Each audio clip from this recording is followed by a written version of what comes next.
गोवर्धन महाराज की एक दिन नहीं 7 दिन तक घनघोर वर्षा हुई, लेकिन उस ब्रज के ऊपर एक भी बूंद नहीं गई। तो परीक्षित बोले हैं कि ये बताओ सुखदेव जी महाराज, जो जल आया वो जल भला कहाँ चला गया? तो बोले सुनो, कि गिर इतना जागे गर्म हुआ, जो दूध बिना ठहराती है।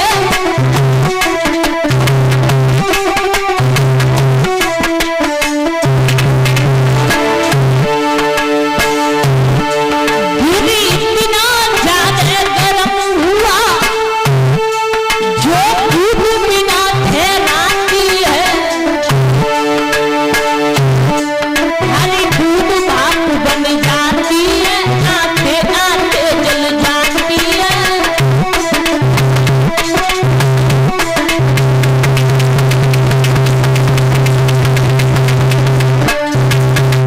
जो गोवर्धन था महाराज वो इतना गर्म हुआ कि जो भी बूंद आती है वो जल जाती है और भाप बनकर के आकाश मार्ग में उड़ जाती है।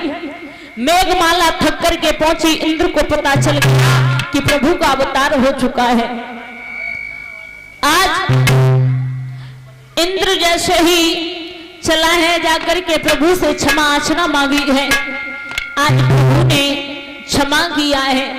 क्षमा करने के बाद में प्रभु अपने ग्वालों को लेकर के, ब्रजवासियों को लेकर के अपने अपने घर रहने लगे बड़े आनंद से। परीक्षित महाराज इधर प्रभु नाना प्रकार की लीला कर रहे हैं, लेकिन उधर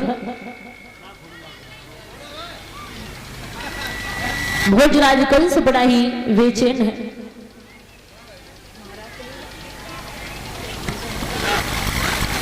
भगवान कन्हैया ने गोपियों के साथ में महाराज लीला की है। परीक्षित महाराज, भूतनाथ भोले बाबा स्वयं महाराज लीला देखने के लिए आए हैं। इधर भोजराज कंस बड़ा ही बेचैन है। देवर्षि नारद पहुंचे हैं भोजराज कंस की सभा में। जैसे ही देवर्षि नारद पहुंचे तो भोजराज कंस बोला है देवर्षि नारद से, गुरुजी राधे राधे। राधे राधे। और भोजराज कंस बोलो। उदासी छाई हुई है, क्या बात है? अच्छा एक बात बताओ, हमने उपाय बताया कि 2 छपरिया नील कमल के पुष्प वो आ गए महाराज। हाँ, इनने केले केले में 2 चपरिया फूल ला के रखे रहे। कुछ नहीं बिगड़ा उनका। तो आप डर गए? डरने की तो बात है। आप शायद नहीं जानते हो। सुनो,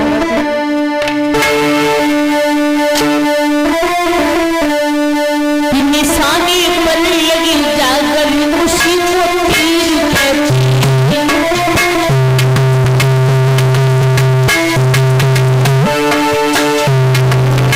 निशानी पर लगी जाकर खुशी को तीर कहते उसी को तीर मान पर जान जो पिघले उसी तीर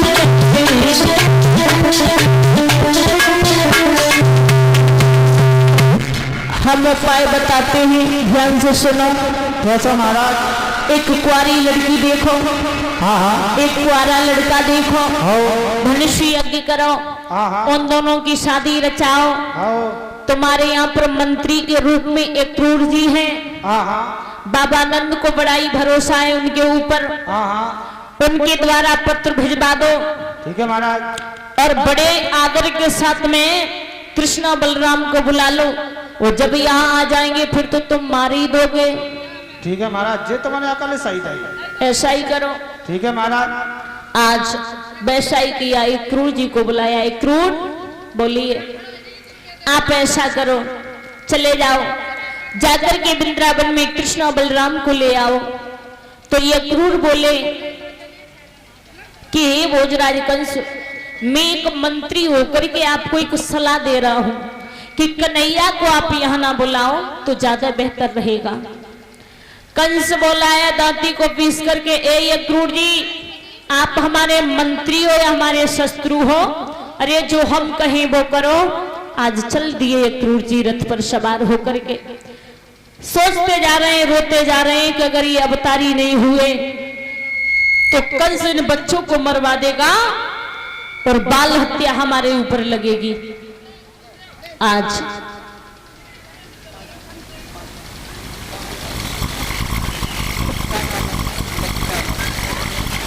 और लकी बेटा क्या मेरे से मेरा सम्मान कर रहा है, हमारे सभी स्टाफ का सम्मान कर रहा है। बिहारी जी घर में सुख शांति बनाए रखे। आज माताओं जैसे शाम का समय है तो ये क्रूर जी पहुंचे हैं उस वृंदावन। वृंदावन पहुंचे जाई रे और जब शाम होने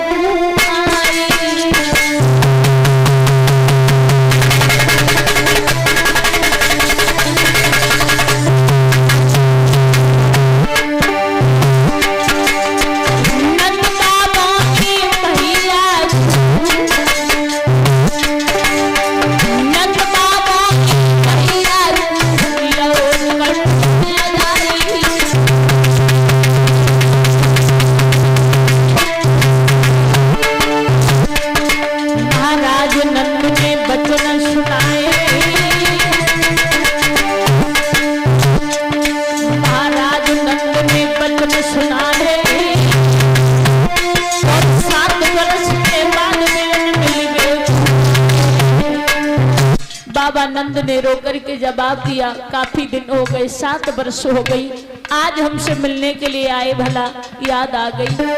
बाबा नंद बात पूछ ही रहे थे। बाबा ने पूछो कर गोवा, बाबा ने पूछो कर गोवा,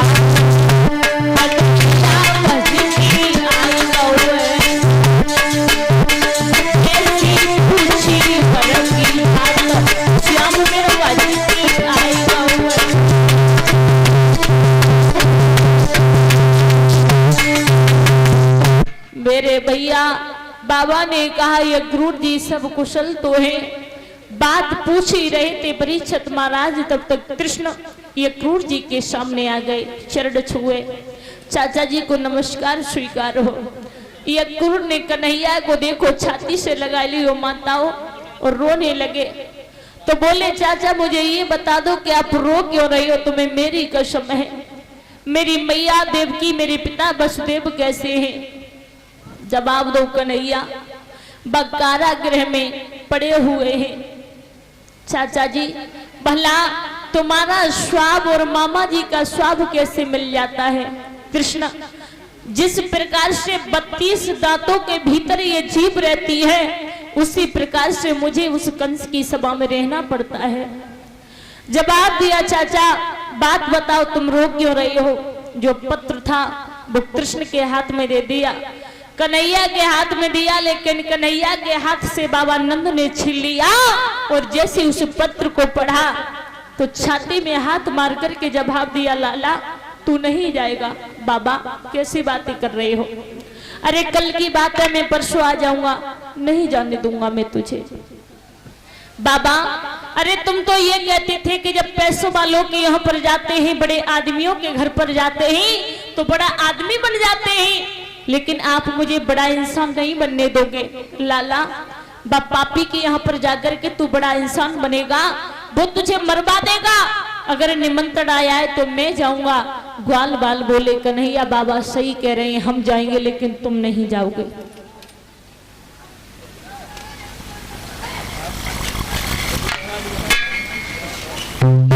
शैलोर से आए हुए ओमकार उनकी तरफ से क्या अमर पे आए हैं।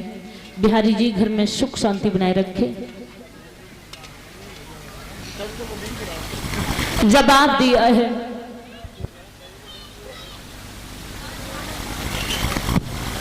कन्हैया ने बाबा।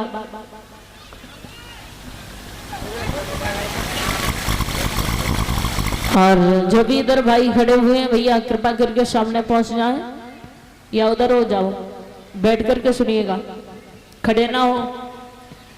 बोले ही बाबा नंद ही कन्हैया हम तुझे नहीं जाने देंगे।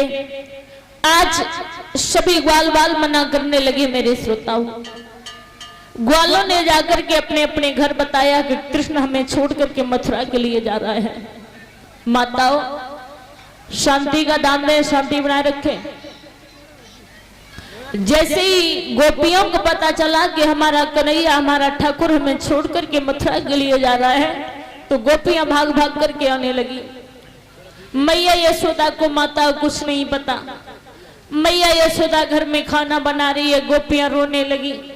जब रोने लगी तो मैया यशोदा बाहर निकल करके आई और ये गोपियों, आज क्यों रो रही हो?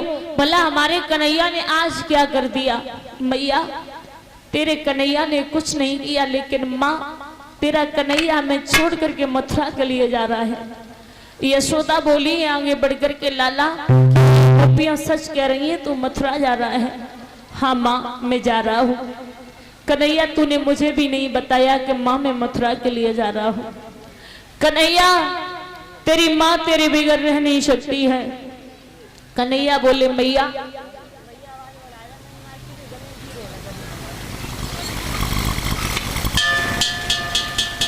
जवाब दियो है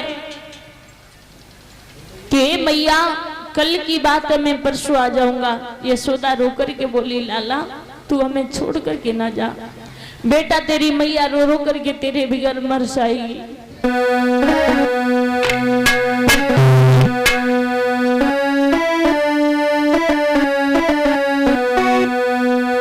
चले ही मथुरा को भगवान और देख की जसुदा भई है। चले हैं मथुरा को भगवान पतिया भई। चले हैं मथुरा को भगवान देख के जसुदा भई है। चले हैं मथुरा को भगवान देख के जसुदा भई।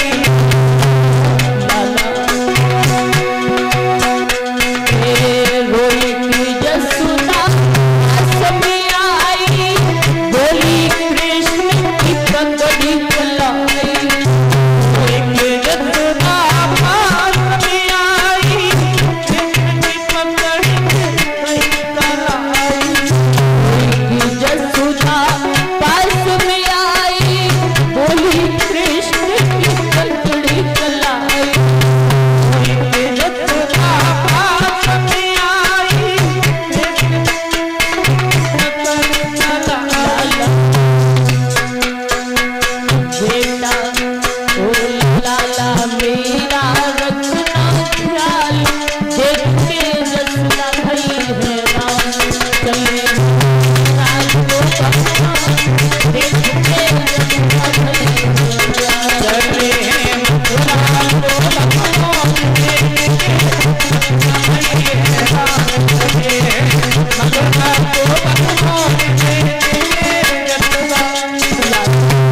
तुझे नहीं जाने, यशोदा रो करके बोली,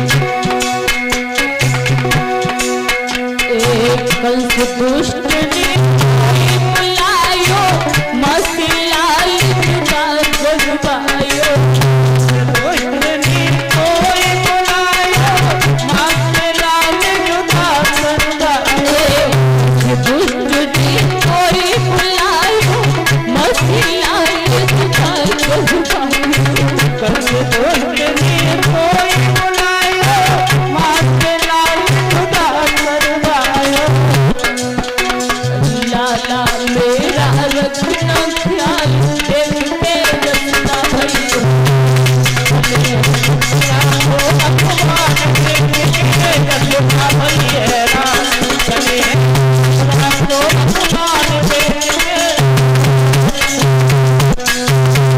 आज यशोदा रो करके बोली, लाला तू हमें छोड़ करके न जा।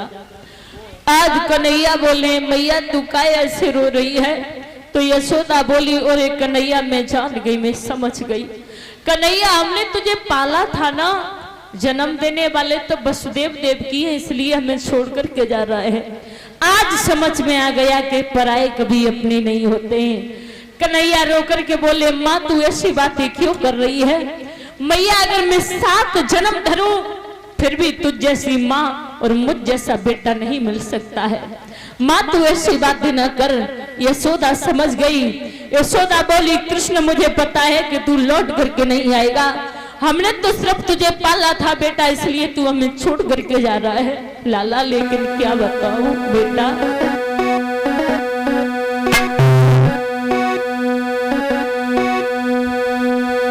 ले बेटा को बोला